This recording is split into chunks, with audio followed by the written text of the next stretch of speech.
Hello students, welcome to YouTube channel of Gyan Tripti college. हम BSc second year के paper first की unit third कर रहे हैं। पिछले कुछ दिनों से उसी पर कंटिन्यू करते हैं। तो हमने कल किया था ऑटो इंजन या पेट्रोल इंजन। तो अभी हम करते हैं दूसरे वाला इंजन, वो है डीजल इंजन। ठीक है, डीजल इंजन।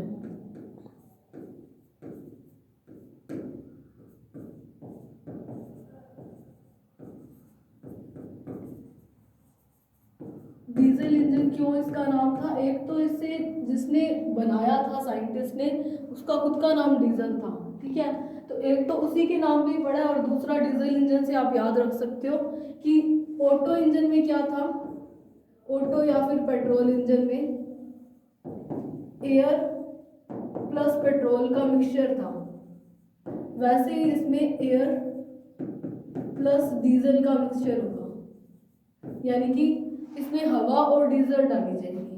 ठीक है, और दूसरी चीज क्या थी? ऑटो इंजन और पेट्रोल इंजन, ऑटो या फिर पेट्रोल एक ही बात है।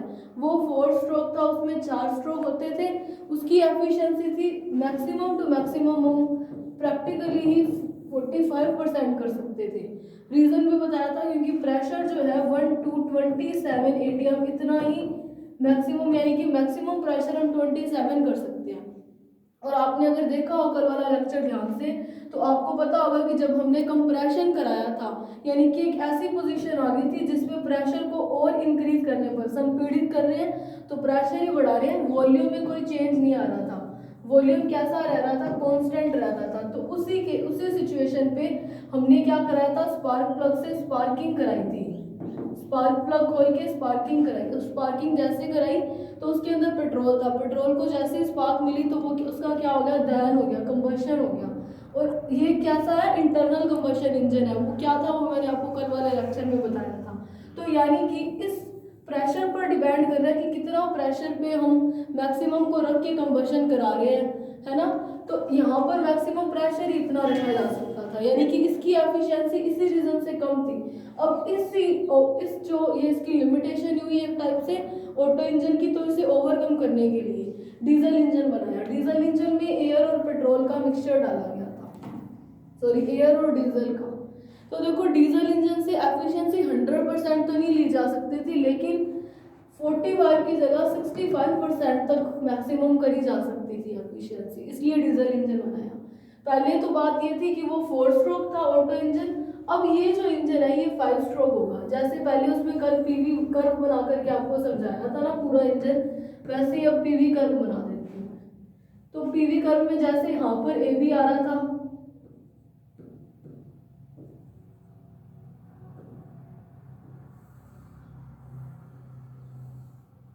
एक सेकेंड,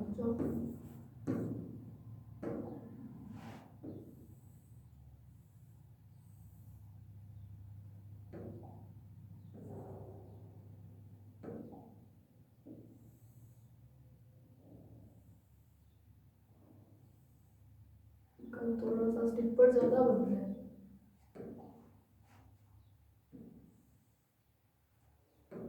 इतना स्टिपर नहीं हो भाई।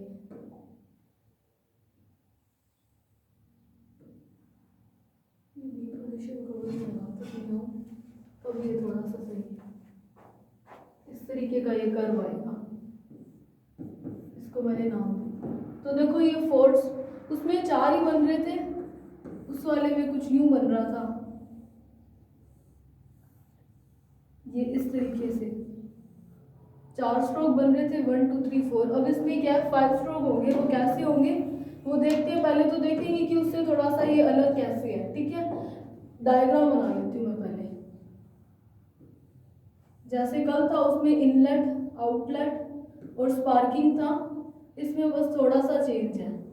इनलेट और आउटलेट तो वैसे ही है, स्पार्किंग की जगह, स्पार्क प्लग की जगह यहाँ पर फ्यूल का डाला हुआ है। वो डिफरेंस कैसे है वो देखते हैं। ये तो पिस्टन हो गया, ठीक है। वैसे ही इसमें भी व्हील लगा हुआ है, ठीक है। ये फ्लाई व्हील मैं एक से ही आपको दिखा दूंगी। जैसे उसमें इनलेट जब खुलता था तो इनलेट को यूं शो कर देते थे, और जब बंद हो रहा था तो प्लग तो उसको इस तरीके से शो कर देते थे। तो अलग अलग में मैं एक ही डायग्राम में आपको इसकी सारी प्रोसेस बता दूंगी। सबसे पहले तो इसमें वो 5 स्ट्रोक क्या कौन कौन से हैं, तो 5 स्ट्रोक में होता है। अब पहले इसमें और ऑटो इंजन और डीजल इंजन में डिफरेंस देखते हैं। सबसे पहले इसमें भी पिस्टन लगा हुआ है जो कि इसमें मूव कर सकता है इस व्हील की हेल्प से, ठीक है। और ये जो पिस्टन ये जो डोर्स है इनलेट आउटलेट या फिर ये तीसरे वाला यहाँ पे स्पार्क प्लग नहीं है, वो कैसे खुलेंगे वो डिपेंड करता है इस पिस्टन की मोशन पे। अब देखो कैसे, पहले वाला तो इनलेट है, ठीक है, दूसरे वाला है फ्यूल और तीसरे वाला है आउटलेट। इस डीजल इंजन की एफिशिएंसी को बढ़ाने के लिए बस इसमें इतना चेंज किया गया था कि अगर आपने ऑटो इंजन देखा तो आपने देखा होगा कि इनलेट से एयर और पेट्रोल दोनों का मिक्सचर इस सिलेंडर में, ये सिलेंडर है जिसमें वर्किंग सब्सटेंस भर रहे हैं, इस सिलेंडर में डाल दिया जाता था, फिर कंप्रेस करके स्पार्क प्लग से स्पार्क कराते थे और उसका जो पेट्रोल था उसका क्या हो जाता था, दहन हो जाता था, कंबशन हो जाता था और फिर से एडियाबैटिक एक्सपेंशन कराई जाती थी और इनिशियल स्टेट में लाने के लिए आउटलेट खोला जाता था। ऑटो इंजन की मैं ब्रीफ में थोड़ी सी प्रिसाइसली वर्किंग बताऊं तो वो ये थी, ठीक है। तो यहाँ पर ऑटो इंजन और डीजल इंजन में डिफरेंस बस इतना ही है कि यहाँ पर इनलेट से आई से तो सिर्फ एयर डाली जाती है, पहले सिर्फ हवा डालते थे, और एफ से क्या डाला जाता है, फ्यूल डाला जाता है, यानी कि जो डीजल हमने डालना है, और आउटलेट से क्या करा जाता है, बाहर निकाल देते हैं जो भी इसके अंदर मिक्सचर बनेगा उसको बाहर निकालने के लिए। आउटलेट का काम तो सेम है, बस इनलेट और फ्यूल प्लग नया आ गया इसमें स्पार्क प्लग की जगह, फ्यूल प्लग से फ्यूल डाला जाएगा और इनलेट से सिर्फ और सिर्फ एयर डाली जाएगी, बस दोनों में डिफरेंस यही है। तो जैसे उसमें हो रहा था, पहले क्या हो रहा था, इस पिस्टन को क्या नीचे की ओर मूव कराया जाता था जिससे इसमें स्पेस बन जाए सिलेंडर में। अब प्रेशर को कांस्टेंट रख रहे थे, ए बी कर्व आएगा, पहला जैसे उसमें था चार्जिंग स्ट्रोक वैसे ही इसमें है भरन स्ट्रोक, यानी कि पहले हम कुछ ना कुछ भर रहे हैं, इसको सक्शन स्ट्रोक बोला गया इसमें, सक्शन स्ट्रोक। सक्शन स्ट्रोक में क्या कर रहे थे, सक्शन को हिंदी में बोलते हैं चूशन स्ट्रोक। इसमें क्या करते हैं, पहले पिस्टन नीचे की ओर मूव करता है और इस इनलेट को खोल देते हैं, आउटलेट बंद है इस पोजीशन पे, इनलेट को खोल दिया। जैसे ही इनलेट को खोलते हैं तो इसके अंदर क्या आ जाती है, इनलेट को खोलने से उसका काम क्या है, एयर भरना, वो एयर भरी जाती है। तो देखो कांस्टेंट प्रेशर पर क्या है, एयर भरी जा रही है इनलेट को खोल के, तो वॉल्यूम लगातार बढ़ रहा है, वॉल्यूम बढ़ रहा है, एयर है कुछ स्पेस लेगी तो वॉल्यूम बढ़ रहा है, जिससे हमें क्या मिल जाएगा, ए बी कर्व मिल जाएगा, और उसके लिए कुछ ऐसा ये वाला डायग्राम हो जाएगा, ठीक है। फिर इसमें आता है दूसरा स्ट्रोक, दूसरा जैसे उसमें था एडियाबैटिक कंप्रेशन करा रहे थे, तो यहाँ पर भी दूसरा क्या हो जाएगा, कंप्रेशन स्ट्रोक, यानी कि संपीड़न स्ट्रोक। तो कंप्रेशन स्ट्रोक में क्या करते थे, पिस्टन को कैसा मूव कराएंगे, अब मैं दूसरे का बना रही हूँ, देखते हैं दूसरा जब होगा सक्शन कंप्रेशन स्ट्रोक तो क्या होगा, इनलेट तो बंद कर देंगे जब एयर भर दी, फ्यूल प्लग को भी एक बार बंद ही रखेंगे। अब क्या करेंगे, आउटलेट को भी बंद ही रखना है, क्योंकि हमें आउटलेट को तो तभी खोलना जब हमें इस मिक्सचर को बाहर निकालना है, वैसा तो कुछ करना नहीं है। तो हम क्या करते हैं, पिस्टन को ऊपर की ओर मूव करवाएंगे, जैसे जैसे पिस्टन ऊपर की ओर मूव होगा तो क्या होगा, प्रेशर देखो लगातार क्या इंक्रीज होता जाएगा, इस तरीके का कर्व चलेगा, प्रेशर लगातार बढ़ रहा है, प्रेशर बढ़ रहा है, प्रेशर बढ़ने से टेम्परेचर भी बढ़ेगा और वॉल्यूम क्या देखो लगातार घटे जा रहा है। तो देखो इसमें क्या है, हम इस गैस को, एयर को तब तक कंप्रेस करेंगे जब तक कि इस पूरे पिस्टन में जितनी एयर भरी हुई है उसका पूरी एयर का 1/17वां हिस्सा इसके अंदर रह जाए, मतलब वॉल्यूम का 17वां हिस्सा ही जब रह जाएगा, इतनी देर तक हम इसको कंप्रेस करेंगे। और इतनी देर तक कंप्रेस करने पे प्रेशर हो जाता था 35 एटीएम, ऑलमोस्ट इतना प्रेशर लगाने पर एयर इतनी कंप्रेस हो जाएगी कि टोटल वॉल्यूम का सिर्फ 1/17वां हिस्सा ही रह जाए, और टेम्परेचर उस केस में हो जाता था 1000 डिग्री सेल्सियस। इसमें हमें क्या मिल रहा था, बीसी कर्व मिल रहा था, जैसा कि बीसी कर्व में दिखाया हुआ है कि क्या कर रहे हैं, सबसे पहले कि इसका प्रेशर जो है वो लगातार बढ़ाए जा रहे हैं, देखो प्रेशर बढ़ रहा है और प्रेशर जो है ऑलमोस्ट 35 हो गया और टेम्परेचर 1000 तक हो चुके हैं, और इस गैस को इतना प्रेशर से इतना कंप्रेस कर देते हैं कि टोटल वॉल्यूम का 1/17वां हिस्से तक गैस तो है नहीं इसके अंदर, सिर्फ एयर है, वो एयर कंप्रेस हो जाए। अब जैसे उसमें था जितना हमने मैक्सिमम कंप्रेशन करा सकते थे उतना कंप्रेस कराते थे। फिर हम क्या कर रहे थे, ऑटो इंजन में स्पार्क प्लग खोल के स्पार्किंग कराते थे। अब देखो इसके अंदर कंप्रेशर, अब अगर मैं डीजल इंजन की बात करूँ तो टेम्परेचर बहुत ज़्यादा इंक्रीज हो गया, उसमें 600 ही था, 600 हो रहा था और प्रेशर कितना हो रहा था 15 डिग्री 15 ATM। अगर आपने कल वाला लेक्चर ढंग से देखा तो आपको ये वाले डेटाज याद होंगे। तो देखो क्या हो रहा था, अब दोनों में क्या डिफरेंस आ रहा था। अब हम इसका क्या करते हैं, मैंने बोला था ये 5 स्ट्रोक है, तो इसका तीसरा स्ट्रोक आता है। तीसरा स्ट्रोक क्या है, इंजेक्शन ऑफ ऑयल। इंजेक्शन का मतलब होता है डालना, तो इंजेक्शन ऑफ ऑयल मतलब सेकेंड स्ट्रोक के लिए आप ये वाला कर्व बनाओगे कि पिस्टन ऊपर की ओर मूव करना है। अब देखो क्या इंजेक्शन कैसे हो रहा है ऑयल का, मैं इसी में बता रही हूँ। अब देखते हैं आउटलेट इनलेट में क्या होगा। इंजेक्शन ऑफ ऑयल का मतलब है कि जो फ्यूल है या जो ऑयल है उसको डालना, ठीक है। तो अभी काम आता है मेनली, इनलेट तो बंद है क्योंकि इनलेट से सिर्फ एयर भरी जा रही थी, वो भरी हुई है। प्रेशर को उतना ही रख रहे हैं, ठीक है, प्रेशर को कोई इंक्रीज या डिक्रीज नहीं करना, यानी कि पिस्टन जिस पोजीशन पे था वहीं पड़ा रहेगा। इस पिस्टन को फिर से मूव करने की जरूरत नहीं है। आउटलेट तो बंद ही रहेगा क्योंकि हमें ये मिक्सचर बाहर नहीं निकालना है। इसमें कितना एयर का 1/70वां हिस्सा हो चुका है इसमें वॉल्यूम का, और 35 ATM इसका प्रेशर हो चुका है, और 1000 डिग्री सेल्सियस क्या होगा टेम्परेचर हो गया किसका, एयर का। तो इस केस में क्या करते हैं, इसकी एफिशिएंसी ऑटो इंजन से ज़्यादा रखने के लिए या फिर उसकी लिमिटेशन को ओवरकम करने के लिए फ्यूल बाद में डाला। अब क्या करते हैं, ये मैंने शो किया कि फ्यूल प्लग खोल दिया। जैसे ही फ्यूल प्लग खोलेंगे तो यहाँ से क्या हम जो भी डीजल या जो भी ईंधन इसमें फ्यूल डालना है वो डाल देंगे। अब जैसे ही इसके अंदर डीजल आ रहा है, देखो एयर का टेम्परेचर कितना ज़्यादा है, 1000 है, इतनी गर्म चीज़ है, यानी कि इतने ज़्यादा प्रेशर में जैसे ही डीजल आता है तो हमें एक्सटर्नली स्पार्किंग कराने की ज़रूरत ही नहीं पड़ती। डीजल यहाँ पे खुद ब खुद ही स्पार्क हो जाता है, या स्पार्क क्या कंबशन हो जाता है, वो खुद ही जलने लग जाता है इतने टेम्परेचर में आने पर। अब यहाँ पे डीजल आया है, इतने टेम्परेचर पे वो खुद जल रहा है, उसका कंबशन हो रहा है, तो टेम्परेचर है ऑटोमेटिक सी बात है वो बढ़ेगा। तो टेम्परेचर बढ़ के 200 डिग्री सेल्सियस तक पहुँच जाता है। इतना इसका डीजल का कंबशन होने से हीट प्रोड्यूस होगी। अगर डीजल जलेगा, जो भी ईंधन डाला है वो जल रहा है, तो हीट तो बनेगी, तो जिससे टेम्परेचर इंक्रीज होएगा। और देखो यहाँ पे हमें क्या CD कर्व मिलेगा, हम डीजल डाल रहे हैं तो वॉल्यूम लगातार बढ़ता जा रहा है। तो ये इसके 3 स्ट्रोक हो गए। फिर देखो जब कंप्रेशन करा रहे थे, ऑटो इंजन की मैं बात कर रही हूँ, उसमें स्पार्किंग कराने के बाद क्या हो रहा था, हीट प्रोड्यूस हो रही थी। जैसे मैंने उसमें, अगर आपको याद होगा, मैंने कर्व में CD के पास इस तरीके से बनाया था, जो मैंने कहा था आप एग्जाम में नहीं बताओगे, वो मैंने साइन बनाया था कि अब इंजन को हीट मिली।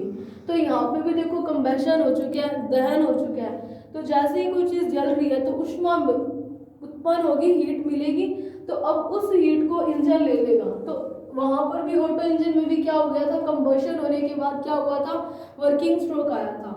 ऐसे ही इसमें 4th स्ट्रोक आ जाएगा। तो वो 4th स्ट्रोक कौन सा है, यहाँ पे लिख रही हूँ, चलो यहाँ लिख देती हूँ। 4th स्ट्रोक कौन सा आएगा, वर्किंग स्ट्रोक। वर्किंग स्ट्रोक का मतलब क्या है, अब इंजन को हीट ही अब मिली है, जब हीट मिलेगी तभी इंजन काम करना शुरू करेगा। इसको हिंदी में क्या बोलते हैं, कार्यकारी स्ट्रोक। तो जैसे ही इंजन काम करना शुरू करेगा, हमने उस केस में भी क्या कराया था, पहले यहाँ पे क्या करा रहे थे, एडियाबैटिक कंप्रेशन करा रहे थे यहाँ पर, है ना, एडियाबैटिक कंप्रेशन करा रहे थे। तो यहाँ पर हम क्या करेंगे, एडियाबैटिक एक्सपेंशन करा देंगे, एडियाबैटिक एक्सपेंशन कराएंगे। और जैसा उसमें था, हीट मिलने के बाद एडियाबैटिक एक्सपेंशन कराने पर ही वर्किंग स्ट्रोक होता था, यानी इंजन काम करना शुरू करता था। वैसे ही अब इस 4th स्ट्रोक पे क्या है, हम गैस का धीरे धीरे एडियाबैटिक एक्सपेंशन कराएंगे, और जैसे जैसे एक्सपेंशन कराएंगे और इंजन क्या है इसी स्ट्रोक पे काम करना शुरू करेगा, क्योंकि हीट ही उसे अभी मिली है। तो प्रेशर जो है और वॉल्यूम जो है वो लगातार धीरे धीरे टेम्परेचर जो है वो लगातार धीरे धीरे क्या होता जाएगा, डिक्रीज होता जाएगा। देखो प्रेशर लगातार डिक्रीज हो रहा है, तो प्रेशर और टेम्परेचर लगातार डिक्रीज हो रहा है, वॉल्यूम कैसा जाएगा, बढ़ता जाएगा इस केस में। तो एक मैक्सिमम लिमिट तक ही हम इस प्रेशर को क्या डिक्रीज कर पाएंगे। अब जब यहाँ पर आ जाएगा ई कर्व पे, यहाँ पे हमें क्या मिल जाएगा, डी कर्व मिलेगा। ये जो ऐसे सर्कल में लिख रही हूँ वो कर्व को शो कर रहा है, और ऐसा इसका ये स्ट्रोक का डायग्राम बन जाएगा। ये चाहे मत बनाना। जैसे ही अब इसमें देखो डी कर्व मिल रहा है, तो एक मैक्सिमम लिमिट तक हम इसके प्रेशर को कम कर सकते हैं और टेम्परेचर को कम कर सकते हैं। तो जहाँ तक कर सकते हैं वहाँ तक करेंगे, और इसी स्ट्रोक में इंजन काम करेगा, इसीलिए इसको बोलते हैं वर्किंग स्ट्रोक। अब जब ऑटो इंजन में हमें वर्किंग स्ट्रोक यानी कि मेन वर्क मिल गया था, उसके बाद फिफ्थ स्ट्रोक, उसमें फोर्थ स्ट्रोक बना था, वो कौन सा था? Exhaust stroke. एग्जॉस्ट स्ट्रोक को हिंदी में बोलते हैं रेचन स्ट्रोक। एग्जॉस्ट स्ट्रोक का मतलब क्या? अब एग्जॉस्ट कराई जाएगी। अब क्या किया जाएगा इस केस में देखते हैं। अब देखो, अगर मैं फिफ्थ केस की बात करूं, अगर मैं फोर्थ केस की बात करती तो उसमें पिस्टन का ये नीचे की ओर मोशन दिखाते और फ्यूल और आउटलेट इनलेट सब बंद करनी थी। ठीक है, अब फिफ्थ स्ट्रोक की बात करते हैं। मुझे क्या कराना है? एग्जॉस्ट कराना है। एग्जॉस्ट कराने के लिए मुझे पिस्टन को ऊपर की ओर मूव कराना पड़ेगा, तभी इसके अंदर ये जो गैस और फ्यूल का मिक्सचर पड़ा है वो क्या होगा? बाहर की ओर आएगा। यानी कि इनलेट और फ्यूल तो हमें बंद करना पड़ेगा। फ्यूल बस तीसरे स्ट्रोक में खोलना है जब इंजेक्शन करा रहे हैं, और इनलेट सिर्फ और सिर्फ फर्स्ट स्ट्रोक में खोलना है जब हम सक्शन करा रहे हैं यानी एयर को डाल रहे हैं। अब हमें क्या करना है? इस आउटलेट को खोलना होगा और इस पिस्टन को ऊपर की ओर मूव कराएंगे। जैसे जैसे इस पिस्टन को ऊपर की ओर मूव कराएंगे तो देखो क्या होगा? वॉल्यूम तो देखो क्या हो रहा है, अभी प्रेशर और ये लगातार जो है वो डिक्रीज होते जा रहे थे।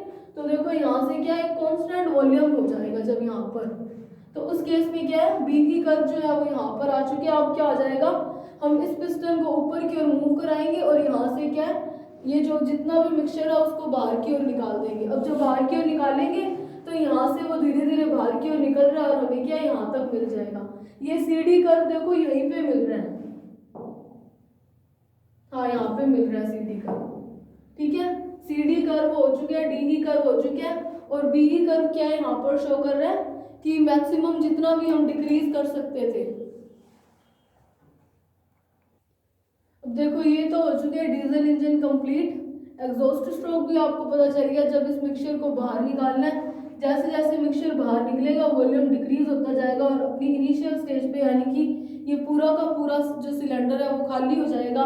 तो ए पे खाली था वहां पर पहुंच जाएगा। ठीक है, अब इसकी एफिशिएंसी जो है वो प्रैक्टिकली 65 टू 55 तक होती है, यानी कि मैक्सिमम हम 65 कर सकते हैं, 65 से 55 तक कर सकते हैं। अब दोनों में आपको एक छोटा सा माइनर सा डिफरेंस था कि फ्यूल प्लग जोड़ के फ्यूल बाद में जोड़ा जाता है, उसमें स्पार्क प्लग लगा के इनलेट से पहले पेट्रोल और एयर का मिक्सचर डाल देते हैं। ठीक है, तो ये दोनों प्रैक्टिकल इंजन हो चुके हैं कंप्लीट। और इससे पहले हमने थर्मोडायनेमिक्स का सेकंड लॉ किया जिसके दो स्टेटमेंट थे, एक तो केल्विन प्लैंक का और दूसरा किसका था? क्लोसियस का। ये दोनों स्टेटमेंट भी हो चुकी है और इनके बीच की जो समतुल्यता थी वो भी प्रूफ कर दी। ठीक है, और अभी हम करते हैं थर्ड लॉ ऑफ थर्मोडायनेमिक्स की बात करेंगे, लेकिन उससे पहले एक टर्म आती है एंट्रोपी, उसको पढ़ना जरूरी है। तो अभी हम देखते हैं एंट्रोपी। एंट्रोपी को हिंदी में क्या बोलते हैं? एंट्रोपी बोलते हैं। तो देखो एंट्रोपी है क्या, तो अभी देखते हैं एंट्रोपी। एंट्रोपी को हिंदी में भी एंट्रोपी बोलते हैं और इसे एस से शो करते हैं। तो देखो एंट्रोपी होता क्या है? एंट्रोपी बेसिकली क्या है? सबको पता होगी ये term, disorderness, measurement of disorderness, यानी कि जितनी भी अव्यवस्था है उसी का माप क्या कहलाता है? एंट्रोपी है। तो एंट्रोपी को क्या बोलते हैं? अव्यवस्था का माप।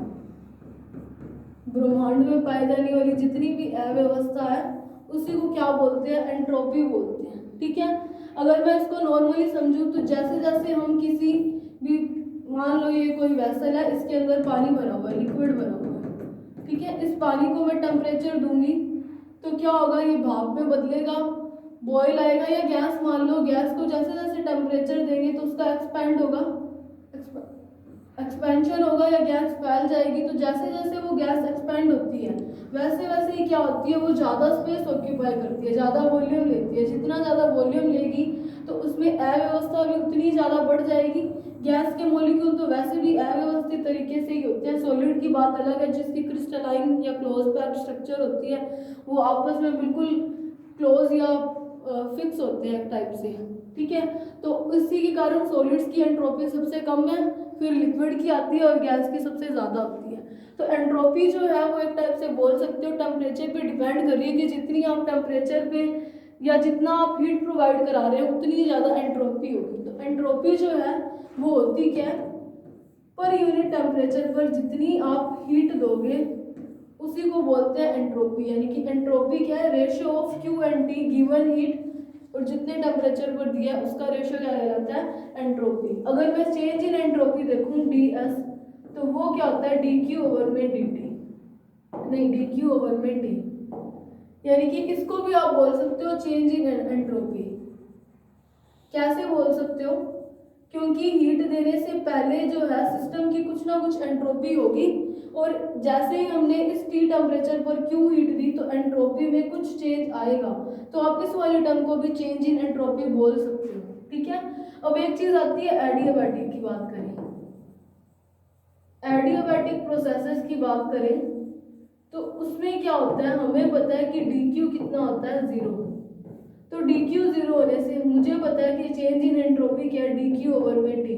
डी क्यू 0 होने से डी एस जो है वो 0 होता है। यानी कि अगर कोई प्रोसेस एडियाबैटिक है जिसमें सिस्टम का सराउंडिंग के साथ हीट का फ्लो ही नहीं हो रहा है तो ऐसे केस में एंट्रोपी क्या होगी, 0 होगी। चेंज इन एंट्रोपी 0 होगा, एंट्रोपी 0 नहीं होगा, ठीक है। तो अभी ये तो एक छोटी सी टर्म थी। एंट्रोपी जो है क्या, अव्यवस्था का माप, मेजरमेंट ऑफ डिसऑर्डरनेस। होता क्या है, क्यू ओवर में टी होता है। अब ये जो है आइडियल गैस और रियल गैस और रिवर्सिबल और इरिवर्सिबल यानी कि दोनों टाइप के साइकिल्स के लिए हम एंट्रोपी को देखेंगे। तो पहले हम देखते हैं entropy for reversible cycle.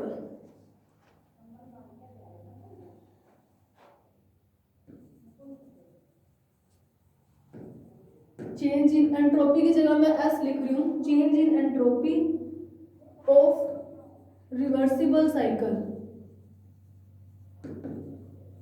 Reversible cycle आपको पता है ऐसा साइकिल जो अपोजिट डायरेक्शन में भी बिल्कुल वैसे ही हो जैसा कि वो इनिशियली हो रहा था, ऐसे ही साइकिल्स होते हैं। तो अगर मुझे एंट्रोपी का चेंज देखना है किसी रिवर्सिबल साइकिल के लिए तो उसके लिए हम क्या करेंगे, एक ऐसे साइकिल का एग्जांपल लेंगे जो कि रिवर्सिबल है। हमने पहले ही पढ़ा था कार्नोट साइकिल जो कि कैसा था, आइडियल रिवर्सिबल साइकिल। तो इसके लिए हम क्या करेंगे, कार्नोट साइकिल की ही बात कर लेते हैं। तो इस एंट्रोपी को पढ़ने के लिए यानी कि किसी रिवर्सिबल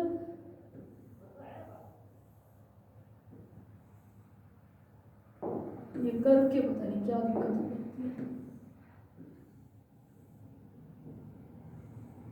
इस तरीके का ये कुछ कर्व बन गया। ये वैसे तो सही नहीं बना, कार्नोट साइकिल में बनाने की ट्राई करें। इसको मैं ऐसे बना देती हूँ, इस केस में ये थोड़ा सा ठीक बना है, वैसे सही नहीं बना है पर मैं यहाँ पे कार्नोट साइकिल नहीं समझा रही हूँ। तो ये जैसे भी बन गया इसको वैसे ही सोच लेना कि सही है, ठीक है। कार्नोट साइकिल हम नहीं कर रही, मैं सिर्फ वैसा कर्व बनाने की ट्राई कर रही थी जो कि प्रॉपर बना तो नहीं है लेकिन इसको वैसा समझ लेना एक बार। तो हम क्या करेंगे, रिवर्सिबल साइकिल के लिए एंट्रोपी में चेंज पढ़ने के लिए हमें पता है कि इसका रिवर्सिबल साइकिल का एक बेस्ट एग्जांपल है कार्नोट साइकिल या कार्नोट इंजन। तो उसको पढ़ने के लिए यानी कि इस वाले टॉपिक को पढ़ने के लिए हम कार्नोट इंजन की बात करेंगे या कार्नोट साइकिल की। तो देखो आपको पता है कार्नोट साइकिल पढ़ा तो इसमें 4 प्रोसेस है। पहला क्या था, आइसोथर्मल एक्सपेंशन, और दूसरा क्या था एडियाबैटिक एक्सपेंशन, तीसरा क्या था आइसोथर्मल कंप्रेशन, फिर क्या था एडियाबैटिक कंप्रेशन, ठीक है। तो ये 4 प्रोसेस थे इसके अंदर। पहले में हम आइसोथर्मल एक्सपेंशन करा रहे थे फर्स्ट पार्ट में, फिर एडियाबैटिक एक्सपेंशन और 2 बार एक्सपेंशन होने के कारण इनिशियल स्टेज में वापस आने के लिए हम क्या कर रहे थे, एडियाबैटिक इसका एक्सपेंशन करा रहे थे। ये साइंस क्या दिखा रहे हैं, सिंबल कि ये रिवर्सिबल है। जैसा ये यहाँ पर जा रहा है वैसे ही अगर आप इसको इस डायरेक्शन में भी शुरू करो तो भी चल जाएगा इसका, ठीक है। ये आपको पता है रिवर्सिबल साइकिल है। तो हम क्या करेंगे, एंट्रोपी का चेंज पढ़ने के लिए मैं इन चारों पार्ट्स में फर्स्ट सेकंड थर्ड यानी कि A B B C C D और डी ए कर्व के लिए एंट्रोपी में चेंज देख लूँगी, फिर टोटल चेंज के लिए सारी एंट्रोपीज के चेंज को सम कर देंगे। तो मैं पहले क्या करती हूँ, फॉर फर्स्ट पार्ट, या फिर आप क्या लिख सकते हो, कर्व AB के लिए देखते हैं। कर्व AB के लिए मैं change in entropy, first part के लिए मैं चेंज इन एंट्रोपी को S1 से शो कर रही हूँ, ठीक है। तो देखो वो कितना चेंज हुआ, हमें क्या पता था, इस केस में उसको सोर्स पे रख रहे थे, जैसे ही सोर्स पे रखते थे तो Q1 हीट ले रहा था, वहाँ पे शायद Q था, हमने मान लिया कि सोर्स पे रखने पर वर्किंग सब्सटेंस ने Q1 हीट ली, तो कितनी हीट ली, Q1। इसमें टेम्परेचर को हम कैसा रख रहे थे, कांस्टेंट रख रहे थे, तो मैंने टेम्परेचर को T1 ना लेकर के T ले दिया। उसका रीजन आपको आगे समझ में आ जाएगा कि क्यों लिया। चलो T1 ही ले लेते हैं, क्योंकि यहाँ पे अपने T1 ही ले लेते, ठीक है। तो T1 टेम्परेचर से मैंने इसको कर दिया। अब देखते हैं इसका सेकंड, इसको फर्स्ट इक्वेशन ले दो। अब देखते हैं फॉर सेकंड पार्ट, या फिर कर्व किसके लिए, BC के लिए, BC कर्व के लिए। अब सेकंड पार्ट एडियाबैटिक एक्सपेंशन था, सेकंड के लिए मैंने एंट्रोपी को S2 लिख दिया। अब वो था कैसा, एडियाबैटिक एक्सपेंशन, सिस्टम का ना तो सराउंडिंग के साथ हीट का एक्सचेंज हो रहा है, नहीं हो रहा, यानी तो देखो जब एक्सचेंज ही नहीं हो रहा तो उस केस में dq कैसा था, 0। तो मैं यहाँ पर dq 0 होने से टेम्परेचर तो चलो T2 था, तो अगर हीट का फ्लो 0 है और एडियाबैटिक प्रोसेस है तो उसके लिए एंट्रोपी का चेंज 0 हो जाएगा, क्योंकि वो क्या था, dq ओवर में t तो चलो T2 ले दो, जब dq ही 0 है तो एंट्रोपी 0 होगी, तो मैंने एंट्रोपी में चेंज को सीधा 0 लिख दिया, ठीक है। इसको दे दो इक्वेशन नंबर सेकंड। अब अगर हम थर्ड पार्ट करें, या फिर मैं कर्व DC की बात करूं, तो वो कैसा है, अभी आइसोथर्मल कंप्रेशन, आइसोथर्मल है मतलब टेम्परेचर T2 को रखा जाएगा, कंप्रेशन करा रहे हैं। अगर हम कंप्रेस करा रहे हैं, इस केस में तो हम हीट को दे रहे थे, हीट को दे रहे हैं, मैंने ये सिंबल लिखा है। अगर हम हीट को देते हैं उस केस में सिस्टम के लिए, जब वो हीट ले रहा है, यानी कि यहाँ पे सिस्टम खुद हीट ले रहा था सोर्स से, तब हीट जो है वो पॉजिटिव आती है।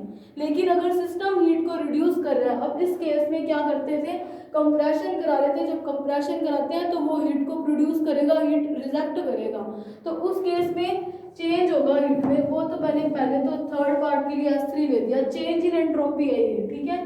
तो वो देखो क्या आ जाएगा, माइनस साइन दिखाएंगे, Q2 हीट दी और टेम्परेचर कितना है, T2। नेगेटिव साइन क्या शो कर रहा है कि हीट जो है वो रिजेक्ट हो रही है, क्यों यहाँ पे पॉजिटिव है, यहाँ पे क्या शो कर रहा है कि सोर्स से उसको हीट मिल रही है। तो इसको दे दो इक्वेशन नंबर थर्ड। ये नेगेटिव पॉजिटिव तो आपको समझ में आ गया होगा। अब for third part, sorry fourth part, या फिर हम क्या कर रहे हैं, कर्व कौन सा ले रहे हैं, DA कर्व। तो DA कर्व फिर से कैसा था, एडियाबैटिक कंप्रेशन था, ये कंप्रेशन को लिखा है मैंने। जब वो एडियाबैटिक कंप्रेशन है तो मैंने ले लिया S4, change in entropy. Adiabatic है तो ऑटोमेटिकली 0 आ जाएगा। तो ये क्या होगा, इक्वेशन नंबर 4। अब मुझे क्या करना है, इस पूरे रिवर्सिबल साइकिल की, ये रिवर्सिबल है इसीलिए मैंने कार्नोट साइकिल कर लिया। तो मैं अगर पूरे साइकिल के लिए चेंज इन एंट्रोपी देखूं तो मैंने क्या लिख दिया, चेंज इन एंट्रोपी क्या, DS। वो क्या होगा, हर एक प्रोसेस में जितना चेंज आया उसका सम होगा, यानी कि एडियाबैटिक और आइसोथर्मल एक्सपेंशन और कंप्रेशन, यानी कि चारों जितनी भी प्रोसेसेस हुई थी उन चारों प्रोसेसेस में जितना एंट्रोपी में चेंज आया था उसी का सम ही होगा टोटल चेंज इन एंट्रोपी। तो मैंने यहाँ पर ये लिख दिया। अब by using equation first, second, third and fourth, तो देखो क्या आएगा, DS की वैल्यू क्या आएगी, मेरे पास S1 की वैल्यू मुझे पता है वो क्या थी, Q1 ओवर में T1 प्लस का S2 0, S3 क्या था, माइनस का Q2 ओवर में T2 प्लस S4 0। तो DS क्या आया, Q1 ओवर में T1 माइनस Q2 ओवर में T2, जो कि किसके इक्वल है, DS के, ठीक है। अब आपको मैं जब आगे टॉपिक करवाऊंगी तो उसमें एक टॉपिक आएगा थर्मोडायनेमिक स्केल वाला टॉपिक, जहाँ पे एक एंड रिजल्ट मिलता है जो कि ये होता है, ठीक है। ये उस टॉपिक का थर्मोडायनेमिक स्केल वाले का एंड रिजल्ट होता है। तो जब वो टॉपिक करेंगे तो उसमें प्रूफ होगा। तो यहाँ से हमें क्या पता चल रहा है कि Q1 ओवर में T1 किसके इक्वल है, Q2 ओवर में T2 के। या फिर उसको एक और तरीके से समझ सकते हो, वो क्या है, अगर आपको याद हो तो हीट इंजन के लिए हमने एफिशिएंसी निकाली थी 1 माइनस Q2/Q1, अगर आपको पिछले वाले टॉपिक याद है तब। और कार्नोट साइकिल के लिए हमने एक एफिशिएंसी का फॉर्मूला निकाला था जो कि था ये। तो दोनों ही एफिशिएंसी है, ये दोनों इक्वल होंगी। तो अगर मैं इसको इक्वेट करूं तो मुझे यहाँ से भी पता चलता है कि Q2 ओवर में Q1 किसके इक्वल है, T2 ओवर में T1 के। लेकिन ये वैसे रिजल्ट किसका है, थर्मोडायनेमिक स्केल का। तो जब ये टॉपिक करेंगे तो तब हम इसको प्रूव करेंगे। तो यहाँ से मैं डायरेक्ट लिख देती हूँ, इन चीज़ों को मैं एक बार रख कर दूँ। ठीक है, ये चीज़ आपको पता चल गई होगी कि वो वाला ये जो रिजल्ट है ये जब हम करेंगे तब आपको पता चल जाएगा। तो यहाँ पे डायरेक्ट लिखते हैं, we know that for Carnot cycle Q1 over में T1 किसके इक्वल है, Q2 ओवर में T2 के। ये जो रिजल्ट है ये हम प्रूव करेंगे। ठीक है, तो अगर मैं इस वाली इक्वेशन को इसमें पुट करूं तो मेरे पास ds की वैल्यू आ जाएगी एक, जो कि क्या होगी, ds की वैल्यू देखो, इसकी जब मैं यहाँ पे वैल्यू पुट करती हूँ तो ये कट जाएगी आपस में। Q1 ओवर में T1 माइनस का Q2 ओवर में T2 की वैल्यू क्या है, Q1 ओवर में T1। तो ds क्या आ गया, 0। यानी कि अगर कोई साइकिल ऐसा है जो रिवर्सिबल है, यानी कि जहाँ से स्टार्ट हुआ था सारी प्रोसेसेस होने के बाद वहीं पे आ जाए, तो ऐसे साइकिल्स को रिवर्सिबल भी बोल सकते हैं। जैसा कि कार्नोट में हुआ था, जब वो अपनी इनिशियल स्टेज में ही आ गया है तो उस टाइम में जितनी उसकी एंट्रोपी पहले थी, मान लो S1 है, सारे प्रोसेसेस पूरा होने के बाद वो फिर से S1 अपनी इनिशियल स्टेज पे आ रहा है, तो उस केस में चेंज इन एंट्रोपी क्या हो जाएगा, 0 होगा। और ये वैसे एक नॉर्मल सी अंडरस्टूड सी भी बात है कि रिवर्सिबल साइकिल है तो एंट्रोपी में चेंज कैसा हो जाएगा, 0। तो ये था रिवर्सिबल साइकिल के लिए एंट्रोपी में चेंज। अब हम देखेंगे इरिवर्सिबल के लिए। तो देखो अभी देखते हैं नेक्स्ट वाला इसका टॉपिक, एंट्रोपी का चेंज रिवर्सिबल के लिए देखें। अब हम देखते हैं इरिवर्सिबल के लिए। ये वाले टॉपिक इंपॉर्टेंट है, चेंज इन एंट्रोपी फॉर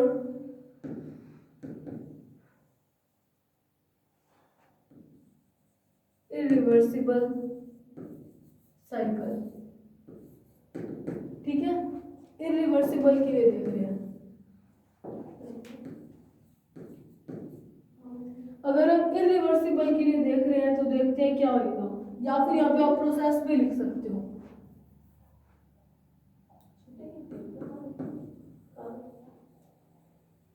ठीक है, तो देखते हैं इरिवर्सिबल के लिए, हम देखते हैं कि क्या होगा। अब देखो मुझे पता है कि अगर कोई साइकिल इरिवर्सिबल है तो उसको मैं आई से शो करूंगी। तो मैं इसमें अज्यूम करती हूँ कि दो मैंने प्रोसेसेस ले लिए या साइकिल ले लिए, एक रिवर्सिबल और एक इरिवर्सिबल। इरिवर्सिबल है आई और रिवर्सिबल है आर। तो मुझे क्या पता है कि अगर मैं इरिवर्सिबल के लिए एफिशिएंसी देखूं तो वो क्या हो जाएगा, नीटा आई, जिसको हम क्या लेंगे, मुझे एफिशिएंसी पता है 1 माइनस Q2 ओवर में Q1 होता है, तो मैंने उसकी एफिशिएंसी ले दी ये। ठीक है, और मैं दूसरा क्या ले लूँगी साइकिल, दूसरे वाला साइकिल रिवर्सिबल साइकिल, उसकी एफिशिएंसी देखते हैं। तो मैंने मान लिया कि कोई एक इरिवर्सिबल साइकिल है, जैसे कि कोई हीट इंजन इरिवर्सिबल है तो उसकी एफिशिएंसी ये है, और मैंने दूसरा रिवर्सिबल माना। देखो हीट इंजन अगर इरिवर्सिबल है तो उसकी एफिशिएंसी यही थी।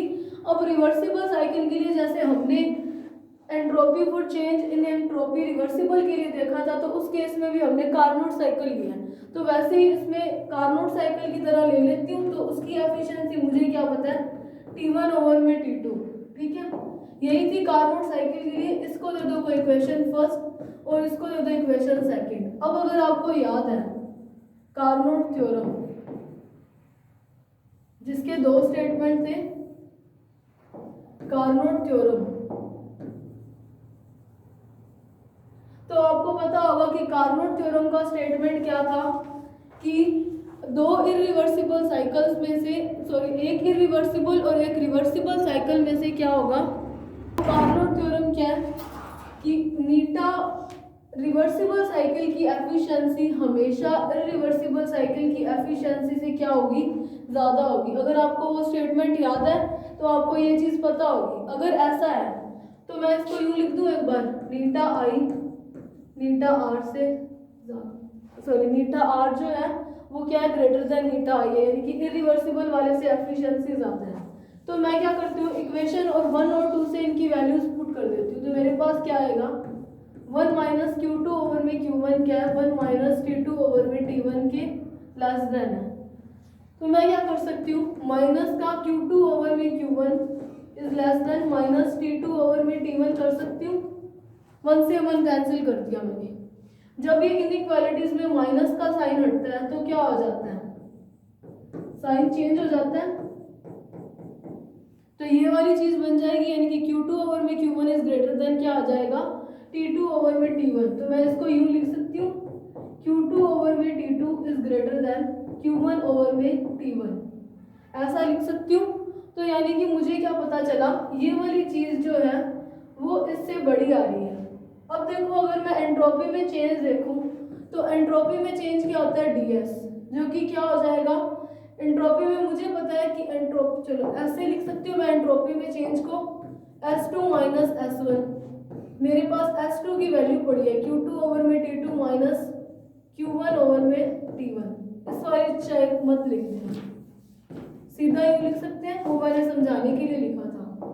और वैसे भी हमेशा जब चेंज देख रहे हैं तो S2 बाद में कितना हुआ था, ये वाली टर्म बड़ी थी तो मैंने इसमें से इसको घटा दिया। तो इसका मतलब क्या हुआ, मुझे पता है S2 माइनस S1 से वो चीज बन रही है। और इस वाली इक्वेशन से क्या पता चला है मुझे, Q2 ओवर में T2 क्या ग्रेटर देन इसके है Q1 ओवर में T1 के। अगर ये टर्म इससे बड़ी है तो इसका मतलब क्या, एंट्रोपी कैसी आएगी, पॉजिटिव आएगी। तो यानी कि अगर कोई इरिवर्सिबल प्रोसेस है तो उसके लिए ds की वैल्यू कैसी आएगी, पॉजिटिव आएगी या फिर ग्रेटर देन 0।